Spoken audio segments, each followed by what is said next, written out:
Martha, the Movie Mouse, Story and Pictures by Arnold Lobel. In a dirty part of town, Martha watched the rain come down. "What I need, and right away," said Martha, "is a place to stay. My luck's been bad, but I would give my whiskers for a place to live."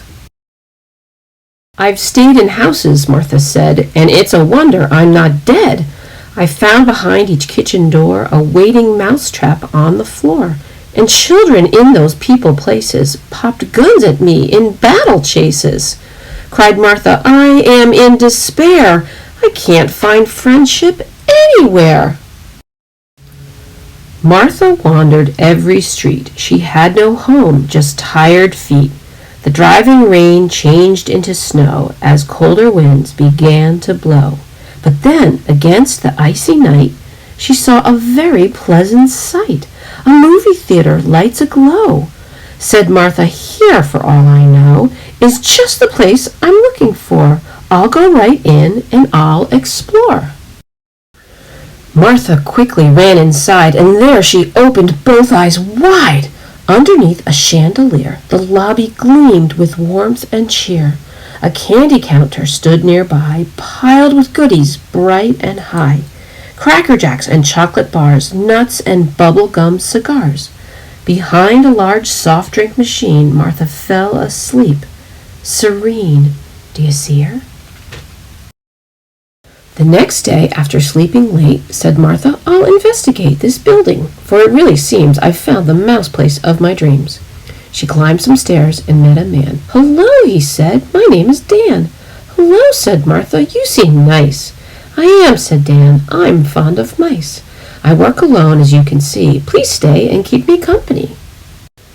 Each day I come to do my job. I push the plug and turn the knob to start this large and fine machine that flickers pictures on a screen. The film goes in and round about, and movies are projected out." Then Martha said, "I do regret I haven't seen a movie yet." Martha jumped up on a chair. She found a peephole, small and square, through which she saw, to her surprise, a dark room of enormous size, where people sat row after row and watched the motion picture show. While outside there was snow and sleet, inside the theater life was sweet, for Martha watched with great delight a double feature every night. She dined 3 times a day or more on popcorn from the theater floor. Her heart was gay. She cried with bliss. No mouse has ever lived like this. In wonder, Martha watched the screen. She saw things she had never seen. Indians with painted faces fought cowboys in great desert spaces, and pirates sailed through crashing waves to islands filled with treasured caves. Policemen chased big gangster cars. Strange monsters came from planet Mars. One evening Martha sat entranced and watched some girls who sang and danced. The music had a jazzy beat, so Martha tapped her little feet. She listened to the catchy song and then began to sing along. Although her tone was mousy thin, she raised her voice and joined right in. But Martha's joy did not last long, for sadly something went quite wrong. A lady heard Martha squeak, jumped up and loudly shrieked, "Eek!" Then great commotion filled the hall, and Martha knew she'd caused it all. "Help, help, a mouse!" more ladies cried, as Martha ran out, terrified. "It seems," said Martha very clear, "these people do not want me here." Though Dan tried hard to make her stay, she shook her head and went away. Dan said, "I hate to see you go. We'll always be good friends, you know." And Martha, homeless as before, slept under garbage cans once more. She dreamed of movies each long night, in color and in black and white. All winter in a freezing sewer, where things to eat grew scarce and fewer, cold Martha sat, just getting thinner. She had no lunch and seldom dinner. She cried, "I'm hungry," and she ran back through the snowy streets to Dan. She ran and did not stop until she found a theater windowsill. "I've searched for you, and I've been worried," said Dan, who very quickly hurried to bring her in and cover her. He wiped the snowflakes off her fur. That evening, while they ate and drank, they heard a noise, a crash, a clank. Dan turned quite pale and cried with fear, "My film projector slipped a gear!" It's caused a very bad short circuit. The whole thing is broken. I can't work it. There's only one thing I can do. I'll start projector number 2. But wait, said Dan with great dismay. We'll cause a very long delay. When people see the screen is black, they will all want their money back. Dan trembled there. He mopped his brow. But Martha said, I'll help you now. Just light the stage with spotlights, Dan, and I will carry out my plan. She rushed downstairs into the room where all the people sat in gloom. They grumbled, We would like to know what happened to the picture show. As Martha jumped across the stage, a gentleman cried out in rage, We thought this was a movie house. We did not come to see a mouse.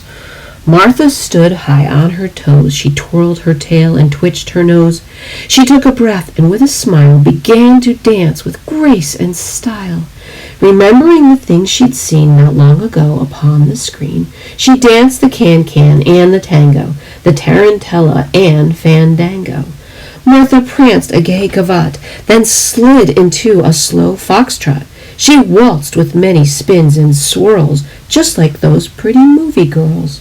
The audience could not resist as Martha danced a lively twist, and when she did the bunny hop, they cried, Bravo! Please do not stop! But Martha twirled her tail again. She sat down on the stage and then, quite softly, with a voice appealing, began to sing with heart and feeling. She sang a very long lament of garbage dumps and cold cement. She sang about her sad past life, of alley cats she ran from fast. She sang of mousetraps tightly set and city streets all dark and wet. She sang the blues, a haunting tune, so beautiful that very soon the people were all moved to tears. They clapped their hands and shouted cheers. That theater rocked with celebration as Martha bowed to their ovation. I love you, Martha, Dan said later. You're super. There's no one greater. For me, here is a rose bouquet. Your songs and dances saved the day, said Martha. It was all for you. I knew somehow I'd muddle through. Amazing Mouse, the headlines read. All over town the news was spread.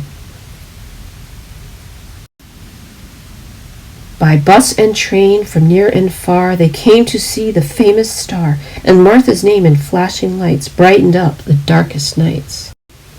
Though Martha did enjoy her fame, her greatest pleasure always came while watching movies in her seat with lots of popcorn there to eat. She sipped a lemon Coke with ice and was the happiest of mice.